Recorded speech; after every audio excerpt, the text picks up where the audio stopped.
여러분 안녕하십니까? 라디오 전망대 이용선입니다.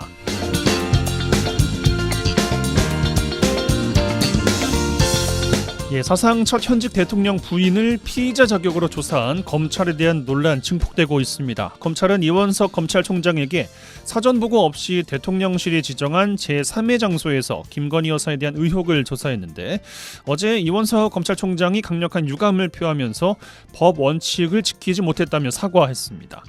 김 여사 조사에 검찰총장 사전 보고를 하지 못한 이유에 대해서 서울지검은 보안청사 특성상 수사팀의 휴대폰 소지가 제한돼서 보고가 늦어졌다고 설명했는데요. 제3의 장소로 비공개 소환한 것 자체가 특혜일 수 있는데, 조사를 담당한 검사들이 휴대폰까지 반납한 게 확인되면서 황제 조사 논란에 불이 붙을 것으로 보입니다. 명품백 수수 의혹 수사팀 검사가 이원석 총장의 진상조사 지시에 반발해 사표까지 제출했는데요. 이번 일로 콜검이라는 불명예스러운 별명까지 얻게 됐습니다. 법과 원칙에서 벗어난 검찰에게 아프게 들릴 것 같습니다. 오늘 라디오 전망대가 준비한 소식입니다. 지역 소식들 뉴스 브리핑 통해서 들어보고요. 매주 화요일 코너 언더독 문화산책 이어집니다. 잠시 후에 뵙죠.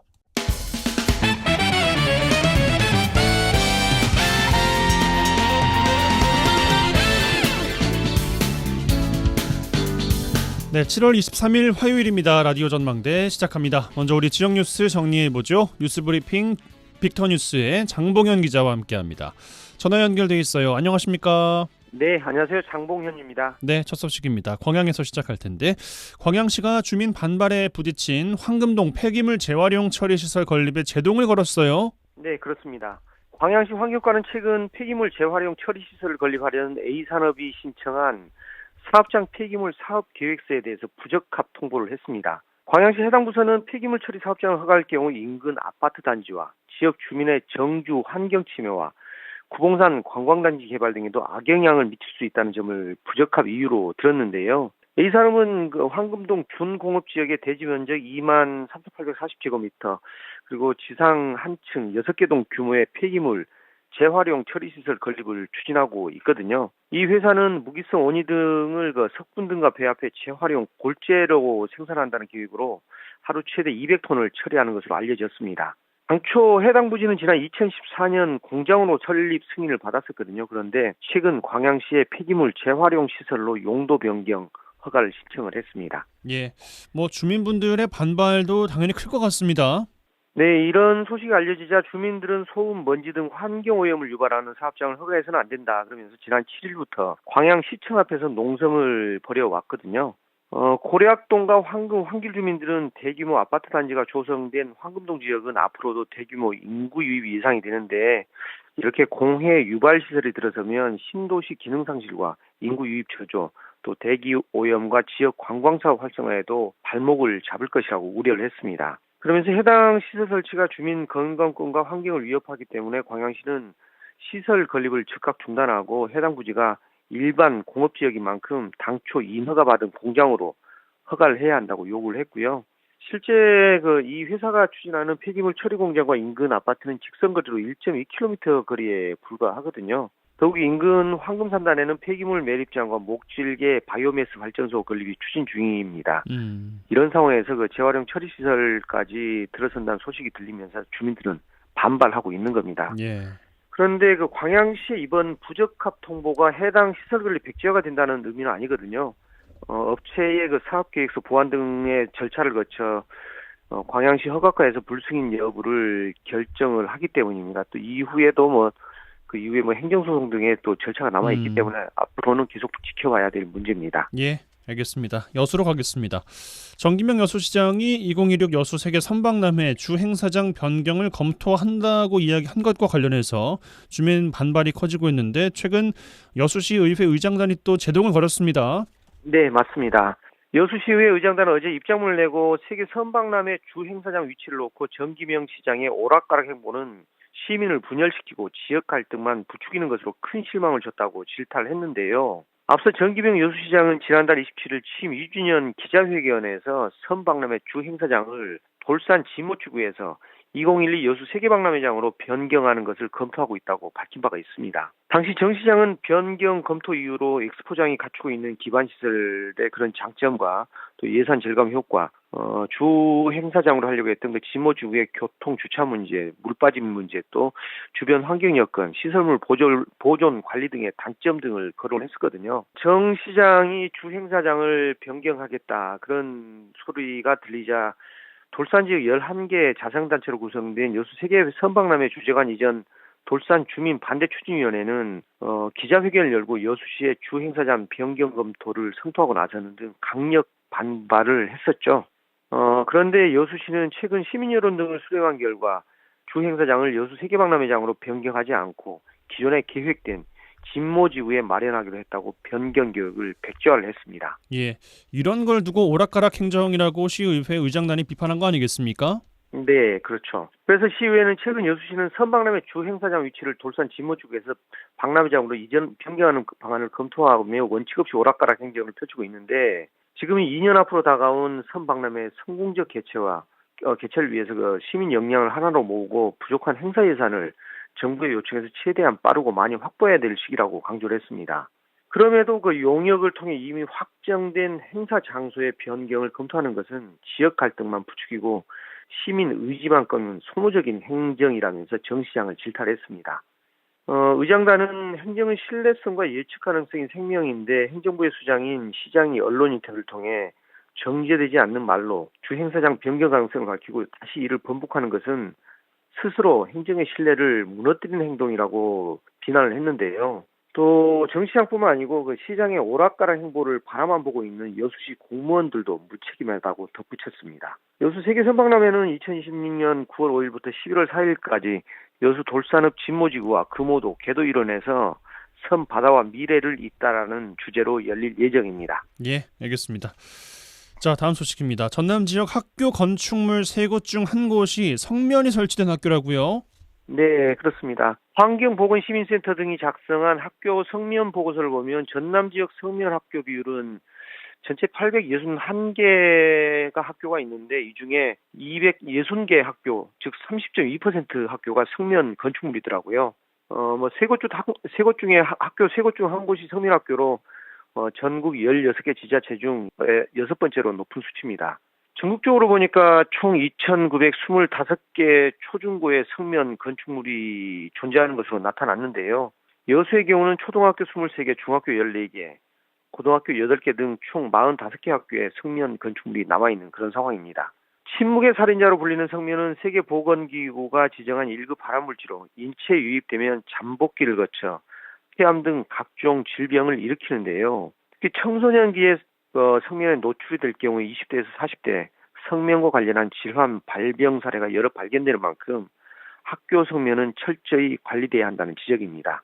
시민단체는 교육부가 추진하는 성면 제거 작업에 대해서도 철저한 관리 감독이 필요하다고 요구를 했는데요. 이번 여름방학에 전국 233개 학교에서 학교 성면 철거 공사가 진행될 예정인데 전남은 19개 학교에서 방학 기간 중 철거 공사가 진행됐다고 합니다. 네, 알겠습니다. 또 전남 지역의 인구가 30년 뒤에는 28만여 명이 감소할 거다라는 전망이 나왔어요. 네, 맞습니다. 전남은 매년 전년 대비 인구 감소 비중을 나타내는 장래 인구 성장률 감소폭이 증가하면서 인구 감소세가 더 가파라질 것이라 그런 예측이 된 거거든요. 또 혼인 감소, 저출산 현상 지속 등으로 1인 가구 비중도 지속적으로 상승할 것으로 분석이 됐습니다. 호남지방통계청은 이런 내용이 담긴 호남 제주 지역 저출생과 사회의 변화를 발표를 했는데요.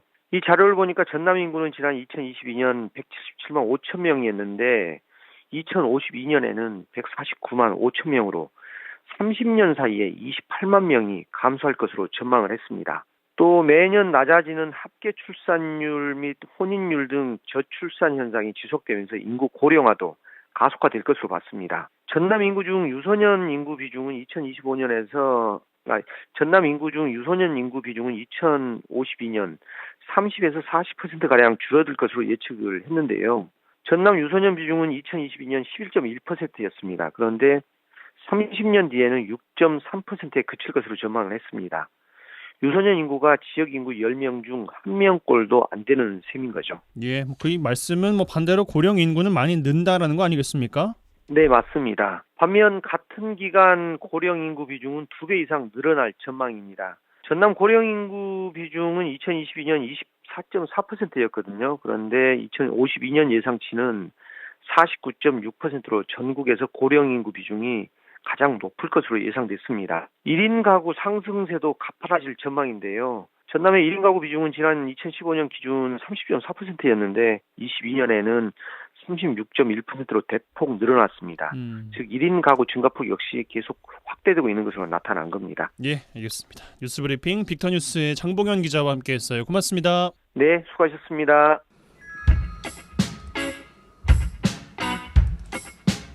그들의 이야기가 수면 위로 올라옵니다. 탑독이 되는 그날까지 언더독 토론. 매주 화요일 전남 동부권 언더독들의 핫한 토론, 언더독 토론 시간입니다. 이번 주도 두 분과 함께할 텐데요. 한 분씩 소개해드리겠습니다. 순천시의 이봉남 의원 함께합니다. 어서 오십시오. 네, 반갑습니다. 순천의 큰딸 이봉남입니다. 광양시의 백성호 의원 함께합니다. 어서 오십시오. 네, 반갑습니다. 광양시의회 오리지널 언더독 백성호 의원입니다. 근황 여쭙겠습니다. 이봉남 의원님 어떻게 한 주 지내셨습니까? 네, 저는 지난 17일부터 오늘까지 9대 후반기 첫 임시회를 개최를 했고요. 네. 7일간 일정으로 금년도 업무 추진 상황 보고하고 조례 일반안건 처리를 했습니다.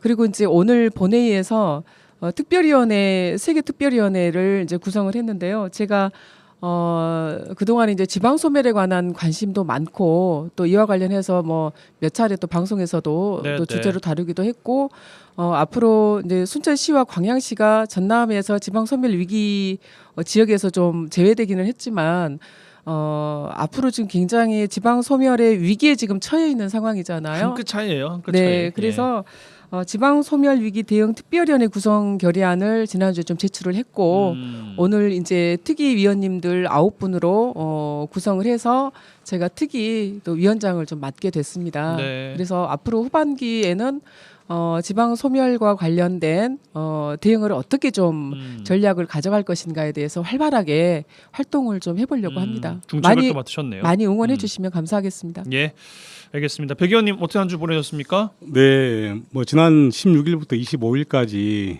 광양시의회 임시회가 열리고 있고 네.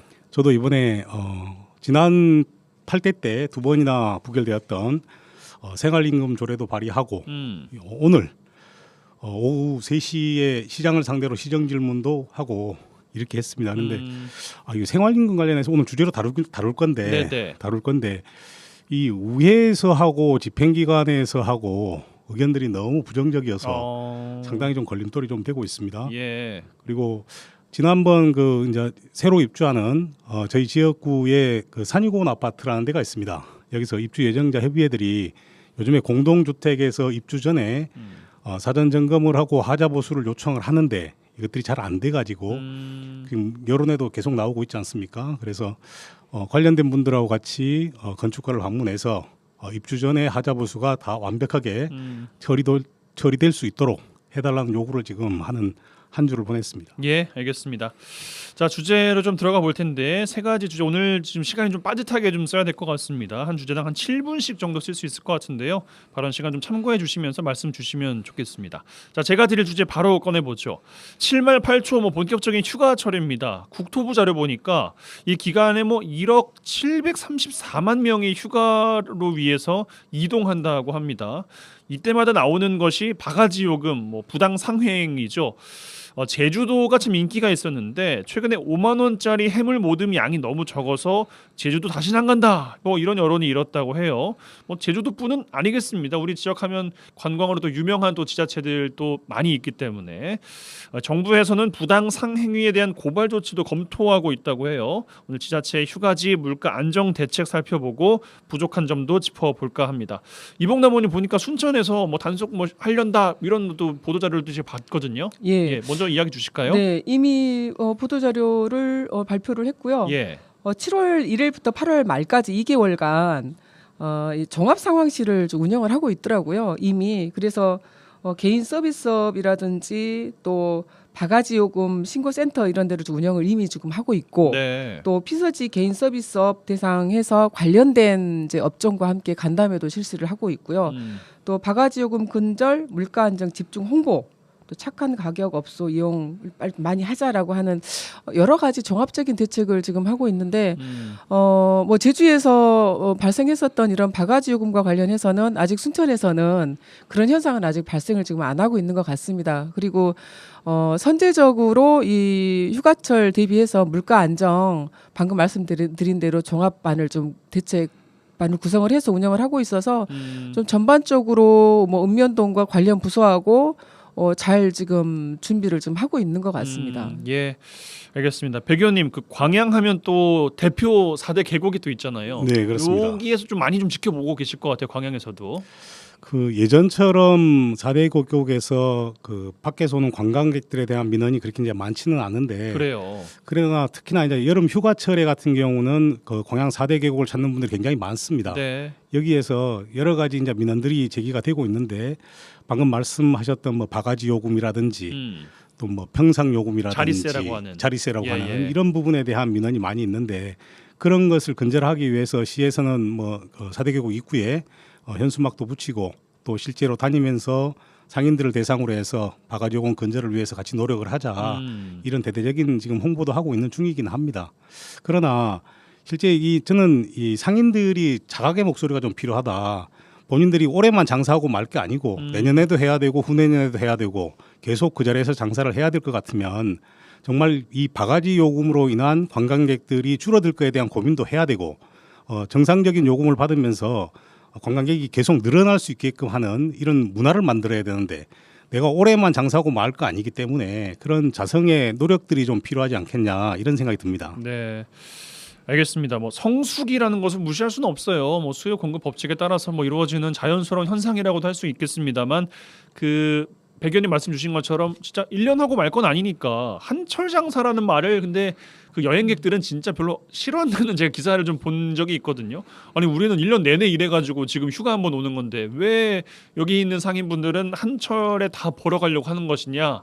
근데 뭐 그것도 이제 남의 손 모르고 하는 이야기일 수도 있겠습니다만 결국에는 이게 만약에 반복되고 누적되고 커지면 사람들이 안 온다는 거예요. 이건 누구를 위한 건지도 생각해볼 대목인 것 같은데 강진군이 8월 말까지 강진을 찾는 여행객의 여행 경비를 20만 원 한도 내에서 절반을 지원한다고 합니다. 관광과 연계해서 좀 이야기를 해보면 어떤 말씀 주실지 좀 궁금한데 이봉남 의원께 드릴까요? 네, 제가 그 이 기사를 보고 주변에 이제 의원님들과 주변 지인들께 강진에서 여행 가면 20만 원까지 지원해준대 하니까 그 주변에 있던 분들이 강진 한번 가봐야 되겠네 하더라고요. 예. 그렇게 되는군요, 그러니까. 네네. 그래서 굉장히 좀 획기적인 어떤 그런 이벤트라고 해야 되나요? 그렇구나. 이게 예, 그런 걸 좀 이번에 하고 있는 거 아닌가 싶은데 예. 그 저도 반응을 보고 굉장히 좀 놀랐어요. 강진 한번 가볼까? 이렇게 반응을 하길래 이게 어떤 건가 하고 저도 한번 그 강진군 그 반값 여행에 대해서 한번 살펴봤거든요. 그랬더니 1인당 뭐 5만 원에서부터 뭐 20만 원까지 해주는 이런 여러 가지 이제 뭐 지역 상품권으로 되돌려주는 이런 그 정책이더라고요. 그래서 저도 한번 가볼까 생각이 들기는 하는데 순천에서는 그럼 어떤 이런 좀 눈에 띄는 뭐 정책이 없나라고 살펴봤더니 순천은 이제 여기까지는 아니지만 여러 가지 이제 숙박 인센티브하고 또 관광 택시나 시티 투어 탑승 인센티브가 좀 있더라고요. 그래서 숙박하고 관광지에 들렀다가 식당을 이용을 하면 숙박 일수에 따라서 뭐 10,000원, 또 20,000원, 뭐 30,000원 혹은 뭐 20,000원, 40,000원, 60,000원 이렇게 해서 차등해서 지원해주는 숙박 인센티브가 좀 있습니다. 네. 그리고 또 관광 택시나 시티 투어 탑승했을 때 인센티브가 방금 말씀드린 대로 뭐 식당 또 관광지 그리고 관광 택시 이렇게 이용을 했을 때 뭐 1인당 1만 원에서 2만 원 이렇게 이제 지원해주는 인센티브가 있기는 한데 이 두 인센티브가 또 중복해서 또 지원해주는 부분은 또 아니더라고요. 그러기는 하지만 이렇게 강진에서 하는 것처럼 이렇게 조금 가봐야 되겠다라고 하는 이렇게 좀 탁 튀는 이런 정책은 좀 아닌 것 같더라고요. 그래서 강진에서 이렇게 하는 것처럼 그런 정책을 좀 찾아내고 발굴할 필요도 있다라는 생각도 들지만 또 한편으로는 어떤 이렇게 좀 반짝이는 어떤 그거보다는 지속적으로 관광객들이 좀 찾을 수 있게 하는 이런 정책이 조금 필요하지 않을까 그렇죠. 예, 예. 싶더라고요. 네, 뭐 인기 여행지와 또 네네. 조금 더 절박한 여행지 차이는 또 있을 수 있는 거니까요. 네네. 예. 별 의원님 어떤 말씀 주시겠습니까? 저희 광양 같은 경우도 관광객을 유치하기 위해 인센티브 제도를 지금 시행하고 있습니다. 네. 광진만큼은 안 되는 것 같고 순천보다는 좀 나은 것 같으니까 순천 가려면 광양으로 오시면 좀 좋을 것 같습니다. 지금 보니까 저희들 같은 경우는 순천은 뭐 인센티브 안 줘도 뭐 관광객 많으니까 1등을 했잖아요. 네, 맞아요. 그러니까요. 예, 예. 근데 저희들 같은 경우는 관광객을 유치해서 지역 경제 활성화시키기 위해서 여러 가지 인센티브를 지금 지원하고 있는데 특히나 이제 단체 관광객 인센티브가 있고 네. 또 개인 관광객 인센티브가 있습니다. 특히나 이제 개별 관광객 인센티브 같은 경우는 관내에서 7만 원 이상 소비하고 관내 관광기 2개소 이상을 방문 및 SNS 인증을 하게 되면 3만 원을 지원하거든요. 이게 10만 원 이상이면 5만 원, 15만 원 이상이면 8만 원을 지원합니다. 예. 이게 소비한 금액의 절반 정도를 인센티브로 지원을 해줍니다. 그렇기 때문에 광양으로 좀 놀러 오시면 좋을 것 같고 예. 그리고 이제 윤동주 관광 테마 상품이라는 게 있습니다. 예. 이거는 이제 지원금이 1인당 15만 원인데 조건이 좀 까다롭습니다. 뭐냐면은 이게 국내외 윤동주와 관련된 관광지를 두 군데를 다 가야 됩니다. 이게 외국도 가야 되고 우리 이제 광양시도 와야 되는 만만치 거죠. 않네요. 네. 그래서 이제 이왕 가실 거라고 하면 해외에 갔다 오는 김에 우리 광양을 들러서 한 군데 오시면 지원을 받을 수 있기 때문에 이것도 좀 참고로 봐주시면 좋을 것 같고 다만 삼아서. 한 가지 이제 참고하셔야 될 부분은 사전에 이걸 신청을 해야 됩니다. 예. 신청을 해야지만이 지원을 받을 수 있기 때문에 그런 부분에 대해서 광양을 방문하시는 관광객들께서는 꼭 유념하셔서 인센티브 지원을 받았으면 좋겠다 말씀드립니다. 알겠습니다. 제가 드린 주제 이 정도로 마무리하고요. 자, 바로 두 분의 주제로 들어가 보도록 하겠습니다. 자, 순천 먼저 갈까요? 이봉래 의원님 어떤 주제 주시겠습니까? 예. 지난 19일에 순천시의 농업예산 15% 공약을 이행하라라고 하는 촉구 기자회견이 있었어요. 네. 여기 이제 순천 농민회와 순천 여성 농민회에서 순천시를 대상으로 이 농업예산 15% 공약 이행 촉구 기자회견인데요. 어떤 내용이냐면 이제 이거는 이제 그 순천시장께서 당선되면서 그 전에 이제 공약을 농업 예산을 15%를 확보하겠다라고 하는 공약이 좀 있었고 그 동안에는 농업 예산이 금년도 이제 본예산 대비해 가지고 일반액에 대비해서 11.9%라고 공식적으로 이제 발표를 좀 했었거든요. 그런데 지난번에 제가 그 상생 토크 있었다라고 했잖아요. 그래서 농업 분야 상생 토크가 있었는데 거기에서 농업 예산이 14.8%다. 다르네요. 네, 그래서 이야기가. 이 이제 농민회와 여성 농민회에서는 아니 그 동안에 11.9%라고 했는데 왜 상생 토크에서는 14.8%라고 하냐? 그러면 늘어난 3%는 어디에서 온 것이냐? 이 3% 예산이 한 421억 원 정도 되거든요. 네. 그래서 이와 관련해서 내용을 좀 받아보니 이 농민들이 바라봤을 때 농업 예산이 아닌 부분들을 농업 예산으로 포함을 시켜서 15%에 근접한 것처럼 발표를 하고 얘기를 한 거 아닌가라고 해서 실질적으로 농업 예산을 더 확보를 해야 된다라고 하는 내용의 기자회견을 했습니다. 그건 순천시에서는 인정 안 하고 있을 거 아니에요. 예, 근데 예. 순천시에서는 어떤 항목입니까? 뭐가 다를까요? 순천시에서는 그 지금 발표한 11.9%는 이제 1회 추경 5월에 의결된 1회 추경에서 농업 해양 수산 분야의 11.9%가 되거든요. 예. 그런데 3%를 추가한 부분은 농업 관련 부서, 그러니까 관련 부서 예산을 포함했을 때 한 15% 가까이 된다라고 하는 내용이거든요. 근데 이제 시에서는 예산을 종합해서 볼 때 이제 부서별로 사무 분장까지 좀 고려해야 된다. 그래서 예산 편성에서 농업부서 예산만 지정했을 때는 11.9%가 될 수 있지만 다른 부서 농업 관련 예산까지 포함하면 15% 가까이 되는데 그 중에서 농업 예산 그러니까 관련 부서 연관 사업들을 봤을 때 예를 들면 뭐 농어촌 공중 목욕장이라든지 농어촌 어린이집 운영이라든지 농어촌 도서관 이게 농어촌과 관련된 부기에서 부서의 사업들과 관련된 것을 포함하면 그걸 농업 예산이라고 볼 수 15% 있느냐? 정도 되지 않느냐라고 하는 이제 이런 부서 이제 순천시의 입장이 발표가 좀 있었습니다. 농어촌 지역의 인프라 관련된 거는 이봉남 의원께서 보시기에는 농업 예산이라고 보십니까?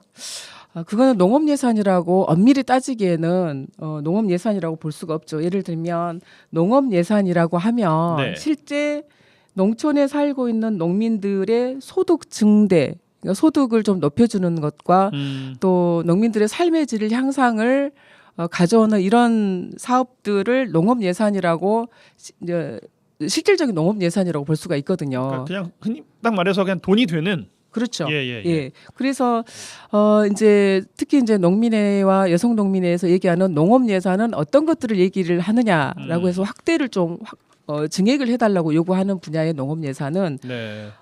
농업 기반 시설이 좀 확대돼야 된다. 예를 들면 소득 증대를 하려면 농로라든지 배수로라든지 이런 기반 시설들이 지금보다 좀 더 확충이 돼야 되기 때문에 그러면 농업 소득은 조금 더 높아갈 것이다라는 이런 차원에서 농업 기반 시설을 확대해야 된다라는 요구가 있고요. 네. 그리고 지금 농촌에 고령 농민들이 굉장히 좀 많아지고 있잖아요. 그래서 이 고령 농민들의 노동력을 절감하는 이런 유기질 비료 예산 확대라든지 또 소형 농기계가 좀 다목적으로 쓸 수 있는 소형 농기계가 많이 좀 구입이 되어야 된다. 네. 그리고 특히 농촌에 지금 여성 그 고령 농민들이 많거든요. 그래서 이런 여성 친화적인 다목적 소형 전기 운반차라든지 이런 편익 장비에 따른 예산이 많이 좀 늘어나야 된다라고 하는 부분에 굉장히 좀 강조를 하고 있고 알겠습니다. 특히 이제 농업 예산이 많이 늘어나려면 농민 수당이 현재 60만 원으로 돼 있는데 농민 수당을 배로 좀 120만 원까지 확대를 하게 되면 농업 예산을 많이 좀 확보할 수 있지 않겠느냐라고 해서 이 부분에 대해서 강조를 많이 하고 있습니다. 백 의원님, 애매한 경계에 있는 사업들 해석의 차이가 있다고 해야 될지 모르겠는데 어떤 말씀 주고 싶으세요? 일단은 예산 총칙에 보면 조직별, 기능별 이렇게 예산이 있거든요. 네. 여기서 보면 기능별 예산에 보면 농림, 해양, 수산 분야가 있습니다.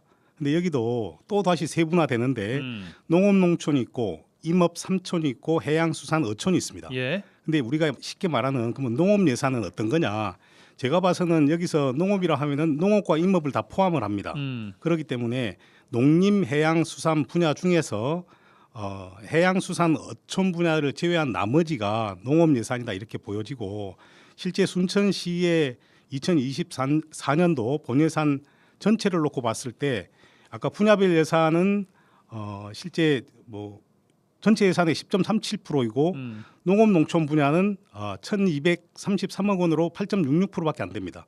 이거는 뭐 순천시청 홈페이지에 있는 예산서를 참고로 한 것이니까 거짓말도 못 합니다.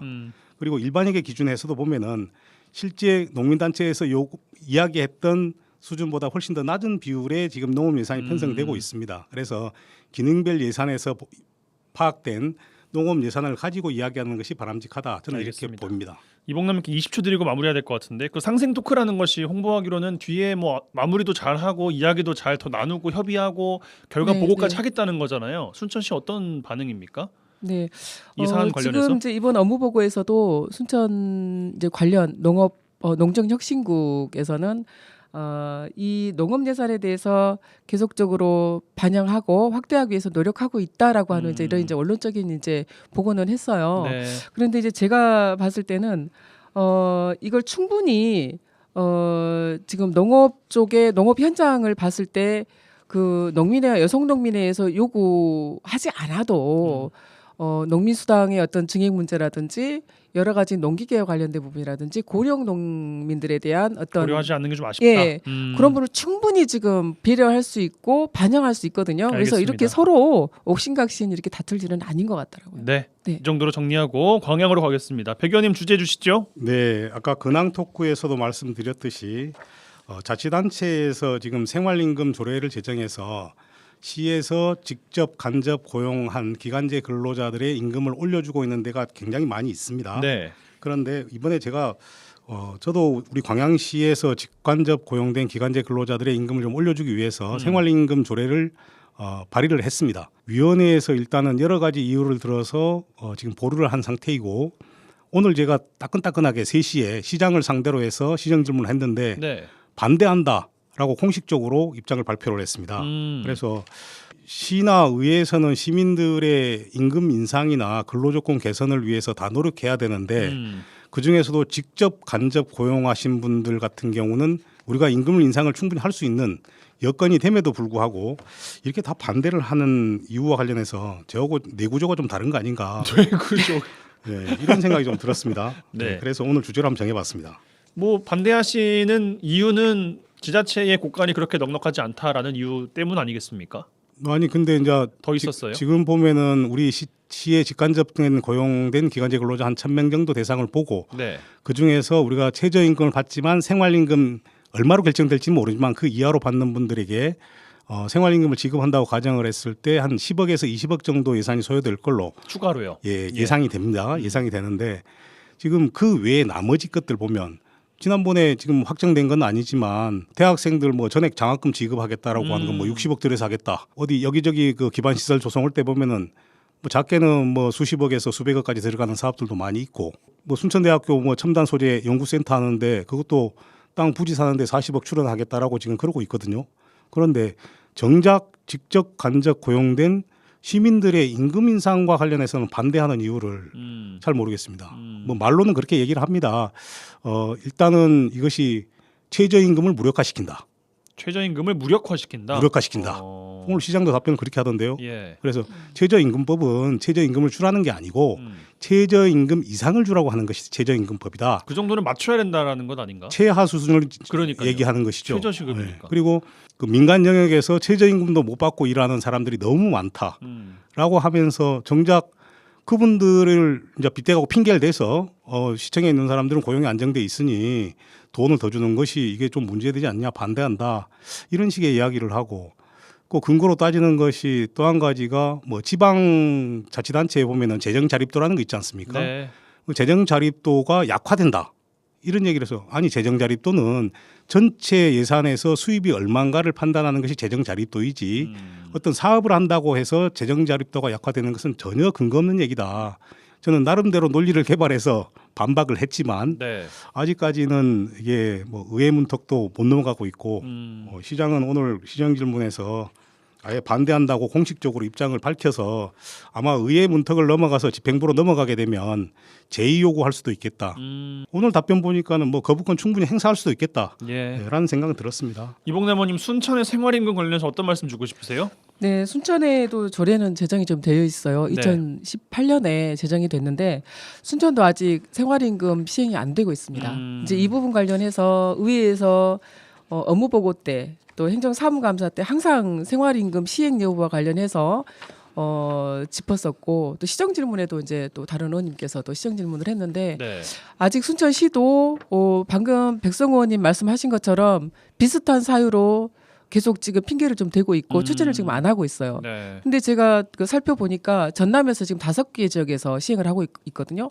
또 조례는 전남에서 6개 지역이 지금 시행을 하고 있어요. 근데 조례는 시행을 하라고 지금 하는 거 아닙니까? 네. 이것도 이제 법인데 시행을 해야 될 거고 그 여러 가지 재정 여건이라든지 다른 직종하고의 형평성이라든지 다른 지자체 시행 추이라든지 이런 부분은 저는 이유가 되지 않는다고 생각해요. 왜냐하면 재정 자립도가 순천보다 더 낮은 곳에서도 시행을 하고 있고요. 예. 이미 순천과 비슷한 곳에서 이미 시행을 하고 있고 또 순천도 한 1,627명 정도가 대상 인원인데 지금 이 생활임금을 적용을 했을 때 11,000원을 적용을 했을 때 추가로 소요되는 비용이 한 33억 정도 된단 말입니다. 그러면 이 비용도 좀 전에 백성원님이 말씀하신 것처럼 다른 좀 이렇게 초과되는 예산들을 좀 적정하게 조정하면서 충분하게 집행을 해도 가능한 이 예산이란 말이에요. 그래서 우선순위를 이제 두고 계신데 네네. 두 분의 말씀이신 것 같은데 네네. 그래서 마무리를 해야 될 것 같은데 백 의원님 의회 문턱을 넘지 못하면은 뭐 말짱 도루묵 아니겠어요? 네. 예, 어떤 전략이 필요하다고 보십니까?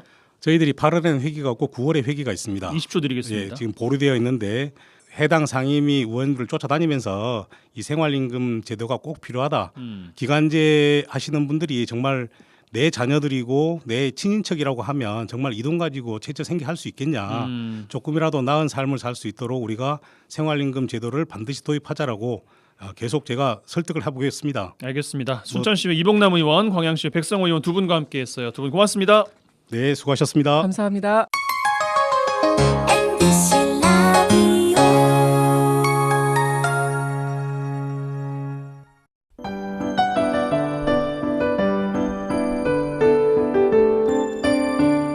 라디오 전망대 문화 산책.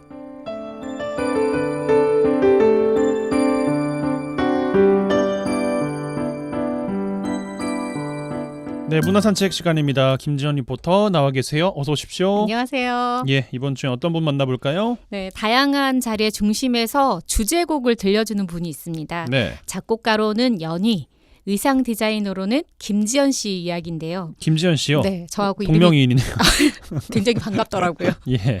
네, 목포 국도 1호선 독립영화제에서는 주제곡 호프를, 음. 또 여수 마칭 페스티벌에선 주제곡 마치 처음처럼을 발표하고 도성마을을 인생 한 부분에 담아내면서 지난해에는 웨딩 런웨이로 주민들의 삶을 담아내기도 했고요. 예. 또 이곳의 유일한 갤러리 에그 갤러리에서 전시마다 협업을 이어가고 있습니다. 음악을 통해서 깊이 있는 변화를 보여주고 있는 연희 작곡가 만나보시죠. 안녕하세요. 작곡가 연희입니다. 작곡을 시작하고 이렇게 활동을 병행한 지는 10년 차 되었고요. 그룹 공작의 활동들과 함께 통산적으로 앨범 13개째 오픈이 되었습니다. 10년 이상 또 같이 병행하고 있는 의상 디자이너 일을 하고 있고 또 업사이클링 드레스 관련된 업체의 대표이기도 합니다. 클래식 피아노 전공을 한 그런 음악 학부 전공생인데 피아노 학원을 운영을 하던 과정에서 마지막으로 정리를 하던 시점에 그 다음 한 달 뒤부터 제가 본격적인 작곡이 갑자기 좀 시작이 된 케이스예요. 초등학교 거의 한 5학년 때부터 그 교회에서 피아노 반주를 했었던 게 이렇게 작곡으로 이어지는 자연스러운 그런 계기점이 됐었고, 제가 가장 잘하고 가장 좋아하는 일을 접는 시점에서 한 줄기 희망같이 구원의 음악 같은 곡으로 다가왔었던 게 첫 자작곡 베개였었습니다.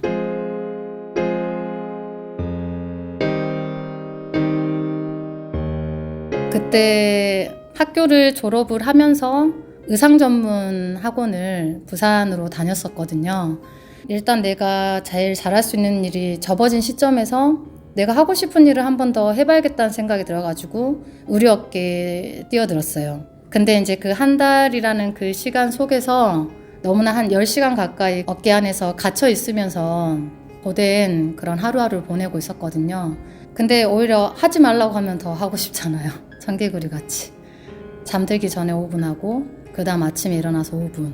그렇게 한 10분 정도를 하루에 몇 마디씩 이렇게 붙여보다가 5일 만에 그 곡의 하나가 탄생이 됐는데 뭘 더 멋있게 만들어 보려는 생각도 없었고 정말 이런 백야 같은 곡이 내 삶에서 펼쳐질 수 있으면 좋겠다 라는 그런 마음에서 그게 첫 자작곡이 됐었고 4년 동안 제 머릿속에 악보로만 있었어요. 그게 어떻게 세상 밖으로 나왔어요, 그러면? 2017년도 때 순천 YWC에서 주최를 했었던 청년 창업 창직을 꿈꾸는 그런 프로젝트 과정들이 있었는데 저는 공연기획으로 단독으로 이렇게 신청을 했었거든요. 나머지는 이제 뭐 요식업을 하는 청년들하고 마지막 날 시연회를 하는 그런 행사가 마지막 과제로 있었어요. 본인들이 만드는 음식 레시피 그런 것들을 평가받는 자리에서 나도 그냥 내가 만든 음악을 이렇게 선보이는 게 맞지 않을까 그런 생각에서 그거를 연주를 한번 했었는데 같이 들었던 동기생 중에 한 명이 이 곡을 자기가 잠들기 전에 꼭 듣고 싶다라는 그런 희망을 저한테 던져준 거예요. 그래가지고 한번 음원으로 옮겨볼까? 라는 생각에 2018년도 2월에 그게 첫 공식 음원으로 등록이 됐고 그 한 해에만 제가 2014년도 때부터 2017년도까지 했었던 모든 공연기획 그 타이틀 제목들이 네 곡이 착착착착 이렇게 자연스럽게 따라오듯이 이렇게 등록이 되면서 지속적인 음악 작업들하고 앨범을 올리는 그런 부분들이 진행이 됐어요.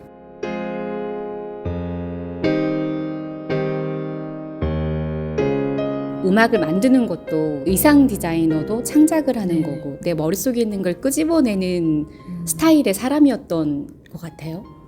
대학교 3학년 때 저희 교수님이셨던 문마리아 교수님이 그분의 가르침 아래에서 마지막 졸업 연주의 곡이 그 영화 피아니스트에 나오는 쇼팽 발라드 1번이었었거든요.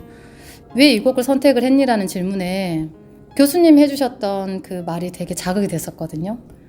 발라드는 이야기가 있는 서사시다. 근데 그게 클래식을 접하면서 처음으로 나의 이야기를 좀 연주를 해보고 싶다라는 그 울림으로 다가왔던 것 같아요. 남을 흉내내는 연주에 되게 많이 식상했다라는 생각이 들어요. 그 시점부터. 그때부터 어떤 고찰이 시작이 되고 사유가 시작이 되고 그러니까 내가 훨씬 더 매력을 느끼고 사람들한테 영향을 끼칠 수 있는 거는 나의 이야기가 담겨 있어야지만이 그것이 전달이 된다는 생각이 좀 들었거든요. 영화제 아니면 뭐 네. 마스팅 페스티벌 다양한 곳에서 공연을 하시고 작업들을 하신 것 같아요. 네. 초창기 앨범들은 연주 위주예요. 그러다가 이제 2020년도 때부터 가사를 더한 어떤 대중가요, 음악적인 것에 좀 더 힘을 실었고 그때 또 이렇게 마주하게 됐었던 문화재단의 어떤 지원 사업들이나 이런 부분들이 선정이 되면서 누군가의 밑에 있는 것보다 제가 주체가 되어가지고 사람들하고 협업하는 걸 좀 잘 하더라고요. 사실 주제곡 작업들이 2, 3개월 정도 그런 밑작업들이나 그 곳곳에 숨어져 있는 이야기들을 다 알아봐야 되고 그 종합적인 거 안에서 하나의 가사가 그냥 뽑아져 나오는 부분들이다 보니까 여러 사람들의 어떤 이야기들이나 이런 부분들이 제가 정말 다가가면서 그것을 발로 뛰면서 그것을 작업을 하거든요. 자연스럽게 이렇게 넓어졌어요. 인맥적인 부분들이나 지역 예술인들이나 다른 지역도 넘어가 보면서 그냥 같이 판을 키우고 같이 그 판에서 놀아봐야지만 서로가 또 이렇게 발전이 될 수 있는 요소들이 있거든요. 어떤 부분에서는 한계점에 부딪힐 때도 있긴 하지만 그것을 뛰어넘는 거는 그냥 결국에 보여주면 될 일이었고 그 안에서 이제 평가나 이런 부분들에 대해서 크게 연연하지 않다 보니 주체가 되는 거 안에서 남들이 하지 않는 남들이 못하는 그냥 과감하게 그냥 밀어붙이고 시도했던 것들이 결국에 그렇게 결과물로 남아있게 됐어요. 연희 작곡가와 함께하고 있습니다. 애국갤러리와 시작점이 궁금했어요. 2022년 9월에 마칭 페스티벌 그 주제곡 작업을 위해서 그 한 현장이었죠. 그러니까 도성마을이 35분 버스를 타고 이렇게 종점을 딱 내리는데 그 마을의 첫 풍경이 묘한 느낌이 많았어요. 제가 그때 당시에 이제 기록을 남기려고 스텝으로 카메라를 들고 갔거든요. 이 마을은 한번 다시 와야 될 것 같다라는 잔상이 남아 있었어요. 마칭 페스티벌 주제곡 작업이 끝나고 나서 제가 그 한 해 동안 감정의 어떤 그런 잔재들이 좀 있었거든요. 그걸 앨범으로 남겨봐야겠다는 생각이 드는 거예요. 잔재들 속에서 여기 도성마을의 잔상이 하나가 있었어요. 그러니까 그것도 꺼내야 되겠잖아요. 그게 수록이 되어 있거든요. 바람꽃이라는 윈드플라워라는 그런 연주곡인데 그 다음 해에 가족 사진에 대한 어떤 배경지를 찾고 있다가 그 도성마을이 다시 한번 생각이 나는 거예요. 거기 소나무 풍경이나 또 거기 안에서만 느낄 수 있는 어떤 향취 같은 것들. 그때 전시가 없었던 상황에서 저희가 옷을 좀 갈아입을 수 있는 좀 장소로 이렇게 문의를 드렸죠. 그날도 그 도성마을 이렇게 걸으면서 촬영을 하면서 여기가 그냥 런웨이가 됐으면 좋겠다. 정말 그냥 막연한 생각이었어요. 어떻게 보면 얼토당토 않는. 그게 두 번째 인연이 되었다가 그 한 달 뒤에 도움을 주신 부분에 대해서 인사를 드리러 가야겠다는 생각이 드는 거예요. 그때가 이제 한주연 작가님의 도성비가라는 마지막 전시날이었는데 포스터 그림이 너무 묘했어요. 이게 무슨 의미일까? 큰 여자 어른이 아이를 안고 있는 그런 모습이었거든요. 근데 이제 그때 박성태 관장님이 이것에 대한 비하인드 스토리를 들려주신 거죠. 좀 너무 충격적이었어요. 그냥 한센인의 어떤 그런 고충 정도로만 이해를 하고 있었던 부분하고 배경적인 거에서만 영감을 얻은 그냥 그런 윈드플라워까지만 멈춰 있었던 그 작업이 그날 전시장을 빠져나오면서 정말 그 전혀 시도해보지 않았던 화성이 그냥 그날 바로 써지더라고요. 이제 그걸 즉석에서 연주를 하면 저도 이렇게 바로 녹음을 하거든요. 그런데 그 녹음을 한다 하더라도 2번, 3번 수정 작업을 하는데 유일하게 건들질 않았어요. 처음부터 끝까지가 너무 좋았었나 봐요. 근데 조금 효과음적인 걸 좀 더 하고 싶다는 생각이 들어서 영혼을 기리는 자장가라는 개념으로 녹턴이라는 이름으로 작년 9집의 그 무언가 앨범에 같이 실려 있어요. 네.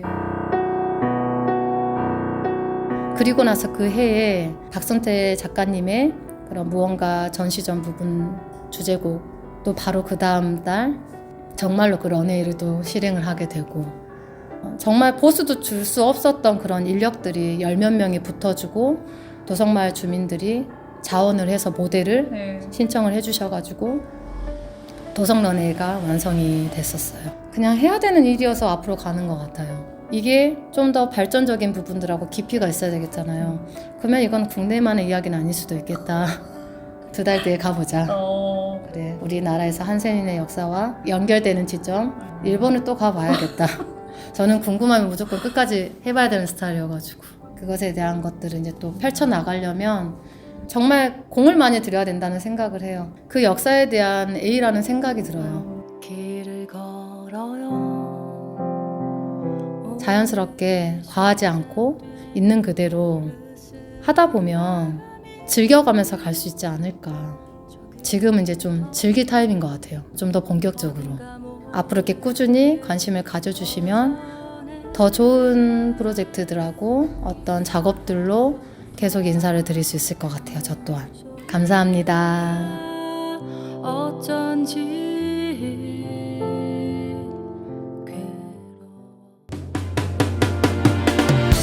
네, 화요일 라디오 전망대 오늘 준비한 소식은 여기까지입니다. 오늘도 고생 많으셨습니다. 마무리 잘하시고 내일 뵙죠. 이용선이었습니다.